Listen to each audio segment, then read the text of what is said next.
Hey there guys, welcome back. Today it's a beautiful overcast summer monsoon day here in Arizona, and one of the things I love about the desert this time of year, other than the rains, are the prickly pear cactus which bear the prickly pear fruit that you see just behind me. They're unbelievably plentiful in this area of the country. Although prickly pear cactus grow most areas of the country, they just happen to thrive down here. They're readily available into the billions, and I kid you not, they're everywhere down here. And unfortunately, not enough people use them. But there's a lot of great recipes that call for prickly pears. They can be used in wines and jellies and meads, soaps, and a whole bunch of other recipes. But they do require a little bit of processing. So I'm going to show you a couple ways that I process them down here. One is kind of more of a field method, like you're hiking or hunting or doing something like that and you just want to have a quick snack. And then the other would be to process it for use in a wine or a mead or a jelly or a jam, something like that. So let me grab the camera. My sister's nice enough to come down here today and help me pick some. And then I'll show you kind of the two ways of picking them.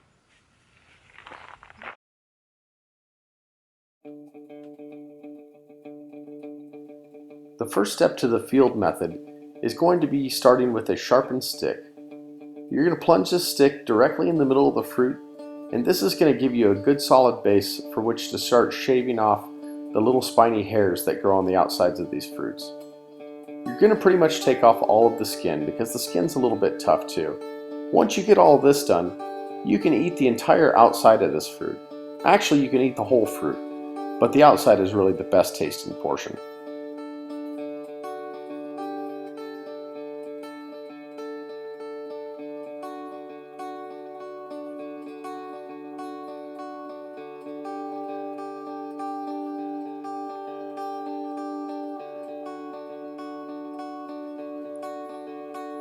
After you shave off most of the exterior of the fruit, you'll eventually make your way towards the center where most of the seeds are.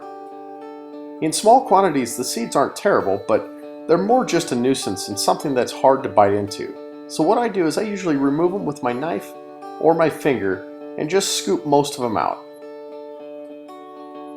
You'll know when you pretty much got most of them cleaned out when you can see the stick that's in the middle.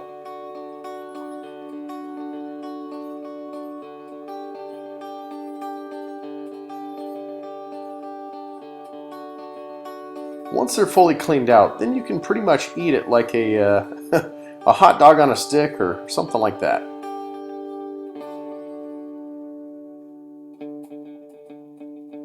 Now if you're looking to make a recipe for the kitchen, you're going to need volume. So your best bet is to get a buddy, a bucket, some salad tongs, and maybe some gloves and start picking away.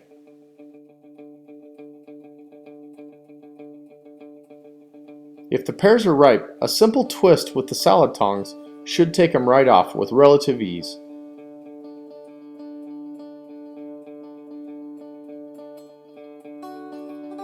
And here's an example of just how full one of these prickly pear cactus can be.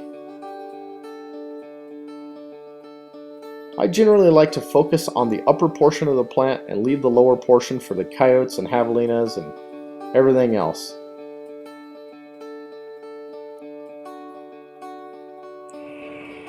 Once you've collected all the prickly pears you can stand, now it's time to process them. I personally like to use a little fire to remove the furry spines that are those little white spots that you see. They don't look like much, but if they get in your fingers, you'll feel them for days. And if you're uncomfortable using fire in this method, you can always just use a boil and strain method, which is also very effective at mitigating the furry spines in these fruits. After all, most recipes call for the juice anyway. Once the little spots are completely black, you'll notice I can rub my finger right across them with no ill effects. At this point, they're ready to be used in your recipe or frozen for use at a future date. And if you ever wonder about what kind of wildlife we have here in the desert, let me give you a little sneak peek. Right before I got ready to film the intro to this is what I found. Obviously I moved him before I filmed the intro, but where he's sitting right now was about 3 feet from where I was during the filming of the intro.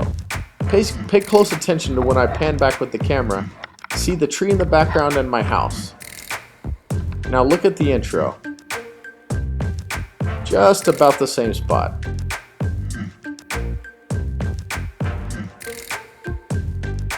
And believe it or not, when I was filming the field method portion of this, as indicated by the white X, that's about where I was standing. This guy happened to be taking a little snooze in the cactus as well.